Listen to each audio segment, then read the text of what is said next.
Il y a un an, ce jardin était un terrain en pente, envahi par les broussailles, mais plein de promesses. C'est aujourd'hui un potager cultivé en permaculture et en bio, le fruit du labeur de passionnés bénévoles emmenés par un chef de projet féru de maraîchage. Il a fallu défricher, terrasser, construire des murets. On a incorporé 60 tonnes de fumier l'hiver dernier, plus une trentaine de tonnes de tourbe et de terreau, et beaucoup de BRF, et puis du paillage, du compost, des feuilles mortes, de la tonte, ce qui fait qu'on a rajouté beaucoup de matière.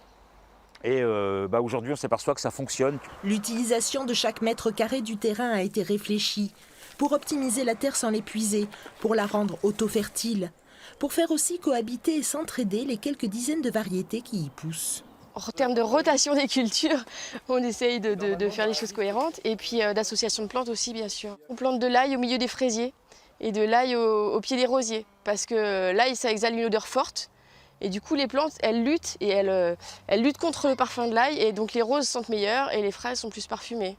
Ça inspire des manuels de jardinage, on n'invente pas grand-chose, on expérimente mais on n'invente pas. Plus haut sur le terrain, une ruche. Les abeilles pollinisent les cultures. Elles trouvent sur place de quoi butiner et même une mare où s'abreuver. Une poche d'eau indispensable qui s'est remplie naturellement de pluie et où la vie a rapidement prospéré.